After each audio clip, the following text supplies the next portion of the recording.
The African Savannah is dominated by predators, but the jungles of the Congo aren't much safer. The dense forests conceal powerful predators, like the leopard, which catches prey that didn't even know she was there.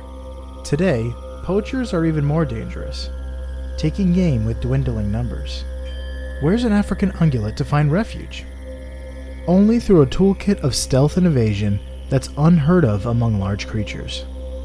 But when your environment seems stacked against you, skill and perseverance are the keys to life, death, and taxonomy.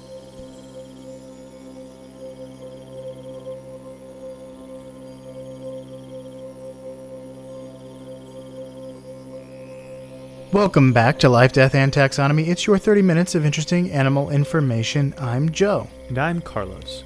And today we're talking about a sneaky horse that's also kind of a giraffe and a zebra, but more on all that later. Sneaky horse sounds really scary. They're so big. They're not supposed to be sneaky. Such is the way for this animal. Like, imagine if a horse could sneak up on you like a cat does.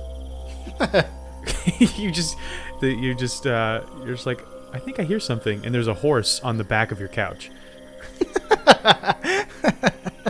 Like, oh gosh, I didn't see you there. Behind the curtains. But yeah, it's not a horse or a zebra or a giraffe. It's the Okapi. Okapi, my copy. Have you? Is that a Dead Poet Society reference?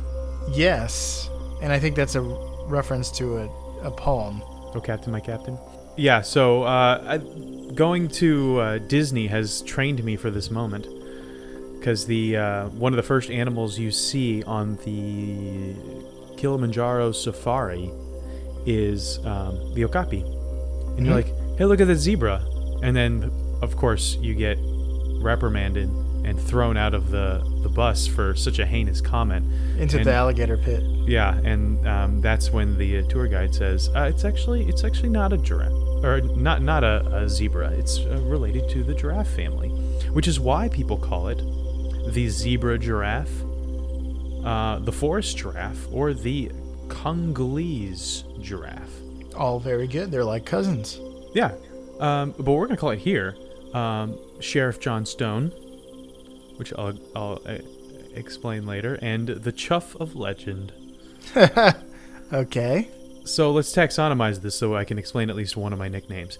Okay. The kingdom is the one that you like. It's also the one that you know, and it's the one that you are in. That one is Animalia. Of course it is. The phylum is Chordata. Class, Mammalia. Order, we're back here. The humpback whale order, Artiodactyla. Even-toed ungulates. The family is Giraffidae, which that's a lion's diet. A giraffidae would keep the pride full. Full, yes, for sure. Except for they don't usually eat full-grown giraffes. But sometimes they might eat a little one. Yeah. And Okapi, so who knows. The genus is Okapia, and the species is Johnstoney. Sheriff John Stone. What is Sheriff John Stone from? Sheriff John Stone. Oh, why don't you leave me alone? It's a good old Beach Boys reference. Mm-hmm. And then after that, For just shrimp. leave it alone. Especially if the throws away all your grits and then eats up all your corn. What a dumb song. But It's the worst trip since he's been born. So since we're in the business of naming things, John Stone, it's time for my favorite part of the show, and that part is critter groups. This part of the show is where I ask Joe a question, and that question is the same every time. What is the name of a group of this animal, or the collective noun, or the term of venery for this animal? So if you saw a bunch of Okapi together, what's the word you would use? Would you say A, that's a herd of Okapi? Would you say B, that's a neck of Okapi? Would you say C, a community of Okapi? Or D, a clan of Okapi? Herd seems fine. Just gonna go with herd. Keep it simple. They're not really very communal animals, as far as I can see. But yeah, we'll go with herd. Final answer? Yeah. Ding, ding, ding. You're correct. I was like, darn it, it's a herd. it's like when we do a fish and it's like, how do I get him to not select school? But yeah, it's a herd. Nice I mean, the fact that it doesn't usually hang out in herds made me think about the other things, but not enough to throw me off the neck. Was too... You know what? I'm not going to try to logic out of it. It's all... I'm just going to accept the win. How dare you? There's no logic in terms of venery, so... That's it. I won. That's it. You should have known better. Yeah, there we go. Let's talk about what this guy looks like, because it's important. This guy's an oddball, for sure. Sheriff John is kind of like the platypus of hooved mammals. Heaft. Despite being in the family Giraffidae, he looks a whole lot more like a tall zebra that God decided to stop painting, kind of like 30% of the way through. The general body shape is like a horse, or like a zebra, I guess. But it's bigger. It's like a horse, but it has a slightly longer neck. And also like the zebra, the front and back legs, as well as the haunches, are covered in black and white stripes. It looks exactly like a zebra. Yeah. If you look up a picture of this. It has more of a giraffe face. Are you getting to that? Yeah, I will get to that. Okay. But that's where the similarities to the zebra ends, or just the stripes. Most of the rest of the Okapi, including its back, tail, torso, shoulders, neck, crown, and ears, are all a dark brown. And, they think that the you're going to go into why it's striped, right? Mm-hmm. Okay. Oh, I have some observations. So the Okapi's face is like a whitish gray, with a brown streak coming from the middle of the nose up to the crown. Speaking of crowns, this is where the similarities with the giraffe appear. So it stops looking like a zebra horse, more like a giraffe. The male Okapi has two protuberances on its head called ossicones, and if that triggers your memory, that's exactly what giraffes have. Except both male and female giraffes have ossicones, and only the male Okapi has an ossicone, or two ossicones. Females instead have hair whorls. Remember whorls from the olive snail episode? So we learned a new word, and now I have to say it more. Overall, the head of the Okapi is kind of deerish in shape, and they have relatively large ears that allow them to hear things above average. So that it kind of looks like a zebra, but it's bigger than a zebra. Can you, Joe? Can you please tell us how much bigger? I sure can do that. Welcome to the Beloved Measure Up segment, the official listener's favorite part of the show. The part of the show when we present the animal size and dimensions in relatable terms through a quiz that's fun for the whole family. It's also part of the show that's introduced by you when you send an audio of yourself saying, singing, or chittering the words measure up into ldtaxonomy@gmail.com. We don't have any measure up intros. That means we get to hear from an animal, and Carlos will guess what it is. Hooray! Please send in measure ups. Without further ado, the listener's favorite part of the show.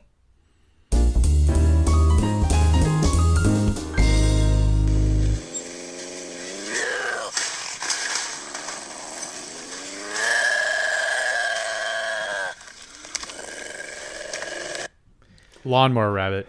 Is it A, a baby hyena, B, an ocelot, C, a possum, or D, a moped that needs an oil change? Ocelot. Final answer. Final answer, ocelot. That is correct. Yes. That's an ocelot. It seemed too deep to be a baby hyena, and I forgot what the third option was. Possum. Oh, possum. That one was just a straight dark horse, because who knows what that sounds like. I'm pretty sure. I mean, we live so close to possums all the time, and I don't think I've ever heard that. I think it's more of a chittering or a scream. Or yeah. I actually don't know what they sound like, but I definitely would have heard that. I'm sure, yeah. I'm sure maybe they'll come up later. Let's talk about height. Their height at the shoulder is about 1.5 meters or 4 feet and 11 inches. How many okapis go into the depth of the deepest part of the Congo River? Okapis live in the Congo. Here's a hint. The Congo is the deepest river in the world.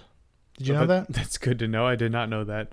And it's the second largest river by discharge, which is the water flow rate. It's not when how much water comes through it. It's not when the river leaves a hospital. No, it's when the river leaves the army. As long as it's honorable. This river was honorably discharged for running away. Because it's a river. It runs. Yeah, but that would be a dishonorable. Yeah, that's true. Deepest river in the world. Wow. I imagine rivers can get pretty deep. Although I've never really thought about it. 200 feet sounds like a deep river. That'd be a pretty deep lake. Not a super deep lake, but pretty deep one. So we're going to go with 200, and we're pretty close to 5 feet here for the Okapi. So what is that? 40? This is a little less than 5 feet, so I'm going to say 43. 43, final answer. Yes. You were 3 okapis away from being 100 okapis away. I was like, no way. That's a deep river. They are 146.4 okapis deep. The river is about 220 meters or 720 feet deep. That is a deep river. There's no light that reaches the bottom. No, sir. Definitely no color. Let's talk about weight. The weight is about 200 to 350 kilograms or 440 to 770 pounds. Let's call it 700 pounds. Okay. How many mangoes go into the weight of an okapi? Mangoes? That's right, mangoes. It's mango season. Is it right now? In Florida, yeah. Huh. If you know somebody with a mango tree, you know it because they've been giving them to you. Or if you're neighbors with somebody with a mango tree, you know it because all of those mangoes have fallen into your yard. Here's a hint. Mangoes are popular in the Congo, and they're available to eat year-round. Other staples of Congolese cuisine include corn, rice, yuca, yams, plantains, and even pumpkins. Sounds like the Dominican Republic. Yuca. Very different. Well, no, They don't call it yuca. They call it something else, but I forget what that word is. In the Congo? Yeah. Yeah. It's probably in French, I want to say. I think that's what they speak there. Might be totally wrong. Anyway, 700 pounds, and we got mangoes. Mango is not a pound. Or maybe it is. I'm going to say it is. So I'm going to say 700. Flat, square, round. The best way to think of it is like compare it to a quarter pounder. I do not hold McDonald's. You know what? Quarter pounders. I've held more mangoes recently than quarter pounders. Also, when you hold a quarter pounder, you're also holding the bun and all the fixins, so you really just have to hold the patty to get the true weight. So, final answer, what do you say? 700.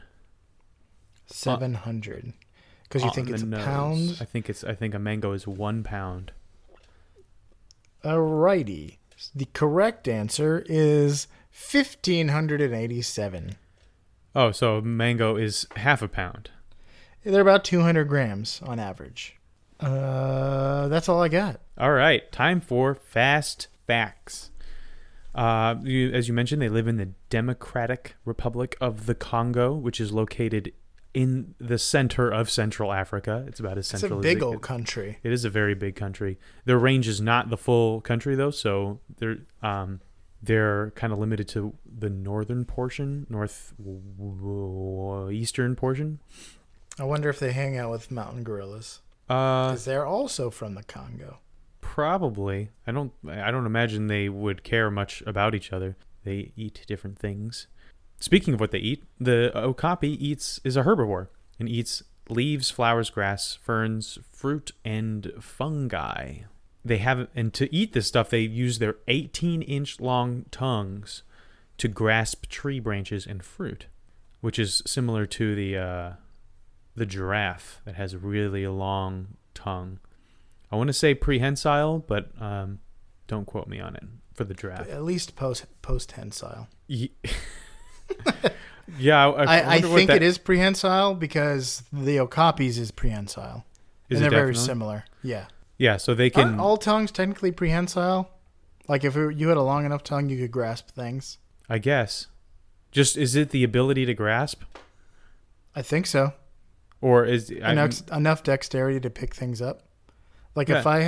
if there was like a baby carrot, I could definitely pick that up. I would need a Gene Simmons tongue because it would just roll off my tongue. I couldn't get it. I'm not. It just rolls off the tongue. Yeah. Carrot. Carrot.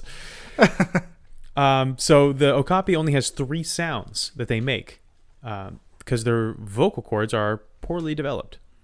So the males and females, when they communicate with each other, they use something called a chuff. I mean, I don't know if that's the official term. It's just kind of the onomatopoeia for that. That's why I called it the chuff of legend. The females during courtship use a moan, which is not an onomatopoeia, I don't think. And then there's a bleat that the infants use when they are stressed out. But other than that, you're not going to hear an okapi. You can make a whole song about what the okapi says because you don't know. Reasons for you not being able to hear them later. Right. Okapi can also use the phlegm response that, remember when we mentioned in the tapir episode, where they can kind of curl their whole lip back and into this kind of fierce pose to deter rivals or possibly predators.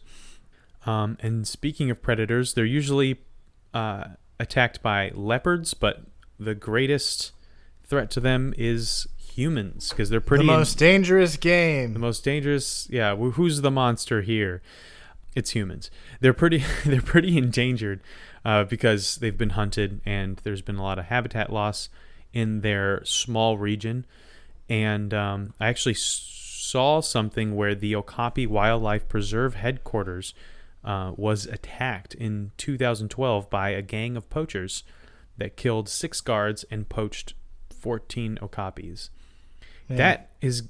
Standing up to poachers has got to be like one of the most difficult jobs because they are already armed and there is no there's a government, but there's no minute enforcement of things in countries like that.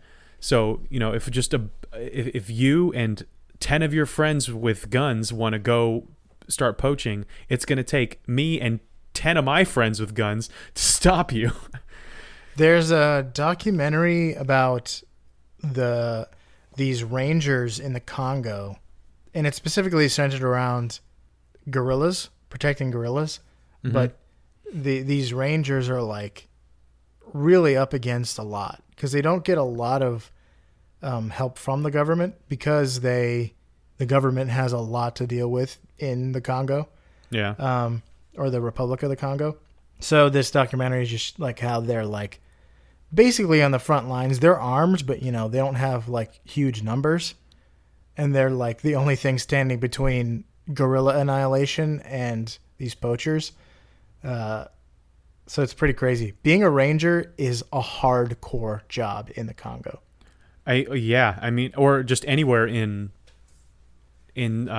Central and East Africa. It'd just be nuts because the government's not going to back you up. It's you and the other 2 rangers that are at the station, and then just a team of people who are definitely motivated to earn thousands upon thousands of dollars through poaching. Just start driving through with their jeeps. You can't just walk up to them and be like, "Hey, you stop! You stop that!" Yeah, it's not like when a ranger approaches you and says to put out your fire and empty your beer and make sure the cans get put in the right receptacle. Right. Because then it's like all of that, but you have a gun and you really don't want to. Because if you don't do what they say, then the full force of the United States military will come down upon you. Probably not true, but at least the cops. But then it's also the Okapi is the most valuable bushmeat in the Congo. Really? Yep. That's probably because they're endangered. The more endangered they become, the more valuable it gets. More than like elephant? Apparently. Maybe it tastes better. Maybe there's not that many elephants in the Congo. That's true. Well, I don't know. I just watched a whole documentary on elephants. Maybe the forest elephants. But yeah, it's crazy. All right, that's all I got. Those are my fast facts. One fast fact, they can rotate their eyeballs backwards to protect themselves as they pass by leaves and branches in the forest. I did not see that. They can do it. That's horrifying. So, the major fact. When we first learned about the Okapi, there were like loads of interesting things, like their really long prehensile tongue, the way they look, and this, that, and the other thing. But nothing really interesting. Some breakout major fact didn't really stick out. But then listener Doug, remember listener Doug? I do remember listener Doug. He suggested it, the Okapi, but he said the same thing. He said it doesn't really have a major fact, so it might not be a suitable candidate for the show, but dang if it isn't cute AF. Cute as fun. I got to disagree with you on the cute thing, but it is interesting. It does have a nice shiny coat. It has I think it's cute. It's different. It's cute like a horse is cute. I don't think horses are cute. So it's a different kind of cute. It's definitely not pica cute, but it's a different kind of cute. Sure. So like those big gentle eyes is where its cuteness comes from. If it does something that's cute, if it like nuzzles a puppy or rolls over or something like that, that's pretty cute. But I wouldn't look at a horse's face and be like, look at that cutie pie, like I would to the puppy. Anyway, when researching it, I found that many of its like interesting facts all point to one thing, and that's its stealth. Even though it's pretty big, even though it's a pretty big ungulate. That's comma. It's a master of awful. forest stealth. Regardless of that pun. Did it's you do a that big on animal, purpose? and it's yeah, I did. I couldn't get through it though. It's big and stealthy in the woods. So here are a few features that make the Okapi sneaky. They have extremely sensitive ears, like you mentioned, that allow them to elude predators. They're so elusive that they weren't even discovered by Western scientists until 1900. Before that, local people had caught them in traps, so they had known about them, but Western eyes had not seen them until 1900. Today, and then Teddy Roosevelt went over there and killed one and blasted them all away, and then felt bad about it. That's not true. I don't know if he killed an Okapi. Yeah, I don't mean either. Today we aren't totally sure how many there are left, though we do know that they are significantly threatened. Mm-hmm. Their hearing alerts them to predators and people far away, far enough away for them to be able to run away before anything even gets there. So this may help them deal with predators like leopards that are also built for stealth. And leopards are their main natural predator. Mm-hmm. Baby Okapi don't poop for 2 months after they're born. That sounds uncomfortable. I don't know what they do or how they process things. Maybe just all converting it to urine. But the leading potential reason for this is that it might help limit scent trails so that predators can't get attracted to their location. I feel like peeing does the same thing though. Yeah, but I didn't see specifically that they pee, so I don't know what they do. They just hold it all in. They convert it all into negative thoughts and push them out of their minds. The longest 2 weeks of an Okapi's life are the first, because he has to hold it in. Oh, it's awful. I mean, I don't know if it's awful. It could just, I mean, obviously it's totally normal. So all babies eat dairy and very little fiber. Yeah, but most babies poop a lot. That's true. Because they're so hard to find, they need to be able to leave breadcrumbs for each other for mating. So one of these things is that they excrete a tar-like substance that smells really foul to mark their territories and to let other Okapi know where they are. And to let the leopards know where they are. Apparently, maybe it's so foul that leopards are like, "No, I'm not dealing with this." It's like I was on the trail of this Okapi, but whatever can make that is not something I want in my mouth. If that doesn't work, they can also emit a low frequency hum like the elephant can that can't be detected by predators. And nice. I think that's what when you said the female emits this moaning sound, I think it's a really low frequency sound. Well, that's something that you can hear. The chuff, the moan, and the bleat are all things that are all audible things. It's a specific courtship thing, so maybe they use this low frequency thing to sound to communicate regularly. Or it's like an audible thing, but it's doesn't stick out to predators as much as a high pitch. Mm-hmm. I'm not sure, but they said that it was a low frequency hum, and for the purpose of not being heard by predators. So then the last thing is that their body patterns help them camouflage in the forest. This is what I have questions about. So lay it on. I have a bunch of stuff, and I know what you're thinking, and I have a theory for why you're thinking it, I think. So here, let's just get through it, and then we can talk about it.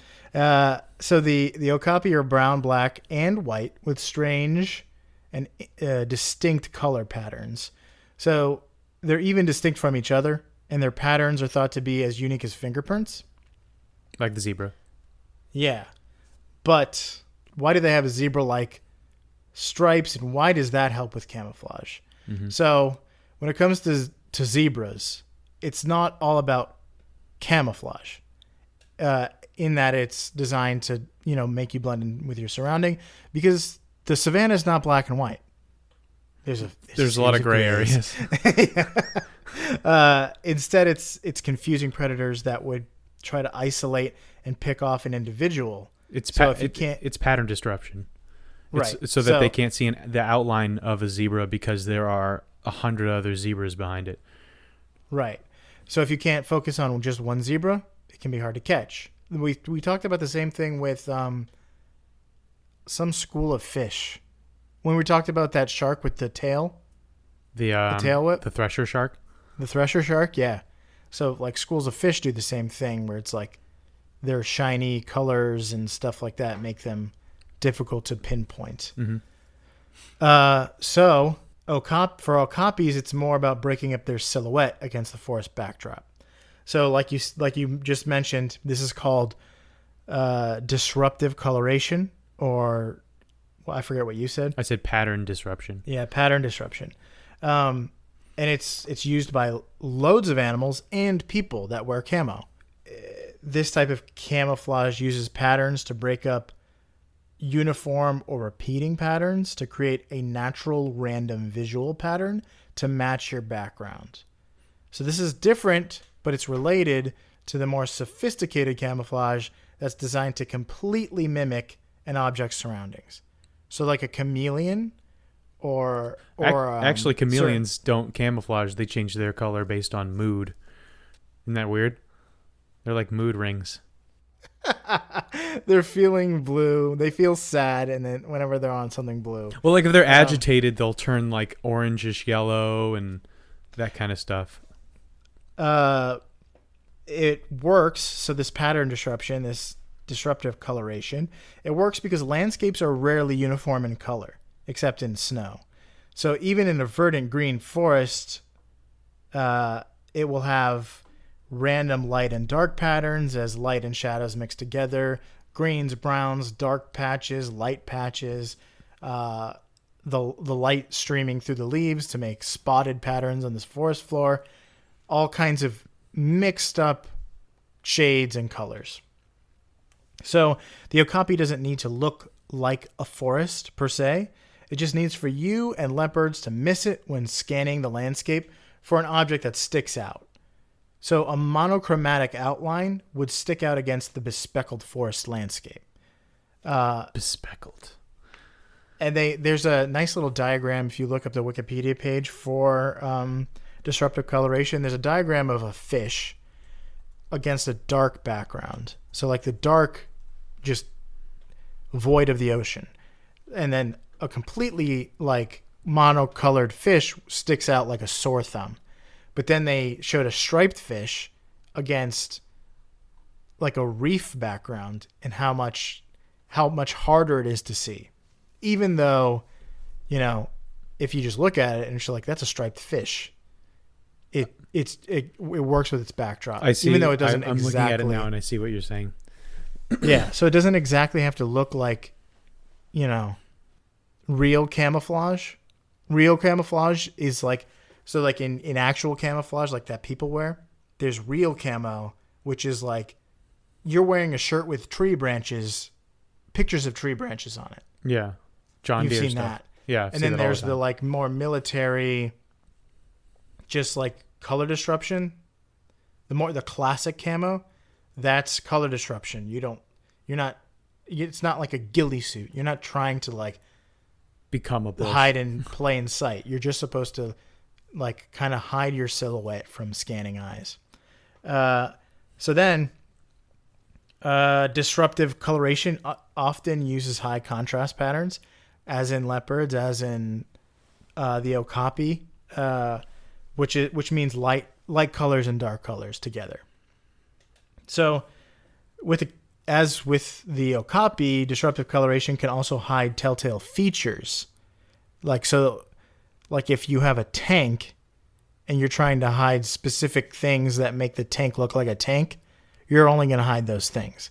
With the Okapi, their hindquarters and legs are differently colored than the rest of them, so it kind of breaks up this like ungulate pattern that might look tasty to a leopard. So a leopard scans and sees just a floating deer torso and head and freaks out and runs away. Thinks it's a ghost. It's a ghost. So they also have shiny coats that can reflect some light, and it increases their high contrast pattern. So you're thinking, I think what your question was, is why would their legs be different than their? What's the point of a monochromatic torso? Well, my thing was why have this disruptive coloration if you're not up against the same exact pattern like with a zebra? Oh yeah, but I guess it works a little bit with just kind of the shadows and twigs and stuff. But still, like, it would behoove this ungulate to have like maybe like a tan base with brown stripes instead of like stark white and black. Just two colors that you're just not going to find. So in there's nature. also the fact that they have one predator, and that predator can't see as much color as humans can. They're kind of like cats and dogs, where they have fewer color receptors. Mm-hmm. So they're not completely black and white colorblind. I mean, they don't just see black and white, but they don't see as vibrant a spectrum as we do. So maybe they don't need to have specific colors. Maybe they're, looking at this desaturated world and the Okapi just blends in. The world of leopard is just a Zack Snyder film. But then I also have the thought that during the day when they're grazing and stuff, like in a clearing, they stick out because they're dark brown against light green, and you can see them. But at night, instead of having this high contrast pattern that might stick out in the dark, they have this large field of dark that maybe helps them blend better at night, which is when I think leopards are nocturnal, right? Yeah, but the Okapi is diurnal. Right. So when it's hiding for sleeping, it's like in a dark little hole or dark little thicket, and its dark coat doesn't stick out. That's my theory. I didn't read that. Yeah, man, if my only predator was nocturnal, you bet I'd be nocturnal too. But I I don't guess know. it works. If my predator is sleeping during the day, I'm going to eat as much as I can during the day and hide at night. Yeah, but if I don't know. Maybe it doesn't sound like leopards are using their schnozzes to that much to find their prey, because you'd think that even if it can't see the okapi, it should be able to smell it. But maybe that's why you don't poop for 2 weeks after you're born. Yeah, I would be interested. If anyone out there is an Okapi expert, let us know why leopards can't find them based on these scent trails. Because I'm just picturing that like a leopard scans the forest and sees an okapi, but like just passes right over it because it kind of blends in. But it's like, there is definitely an okapi here, and I'm not leaving until I eat it. So I'm just gonna scan right on back. And oh, there it is. But clearly that's not what happens. Otherwise, the okapi would probably adapt to look differently or do something different instead of just freeze. Or there would be no okapi. Young okapi too, baby okapi have that like mane on their back that goes away. Mm-hmm. I wonder if that's also like if they're taking a page out of the Make Our Kids Look Like Badgers, so that nothing wants to deal with them. You know that book that keeps getting passed around among mammals? The cheetah book. Make Our Kids Look Like Badgers. There was one animal, I forgot one that we did where the babies looked like Honey badgers? No, just they were like striped as though they were cheetah babies or something like that. But it was No, cheetah babies have a mane that's white that goes on their back to make them look like honey badgers. Oh, okay. Then maybe that's what I was thinking of when we covered the honey badger. How have we not covered the cheetah yet? I'm putting that on my list. So is that all you got? That's all I got.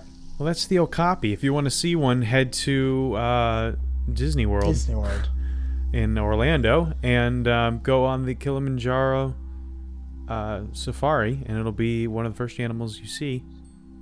Just don't make the mistake I did of calling it a zebra, because you will be thrown to the lions.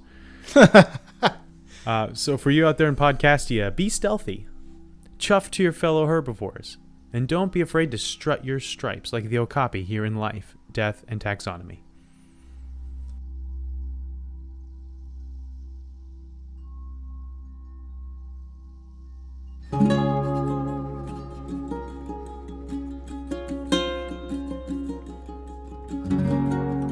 Hey LDT listeners, in case you haven't heard, we have merch available for purchase at teespring.com/stores/taxonomytees. That's TEES. But if a worldwide pandemic doesn't have you prioritizing podcast merch, you can still support us by leaving a review on your favorite podcast app for absolutely free. Either way, we're glad to have you here. Thanks for listening.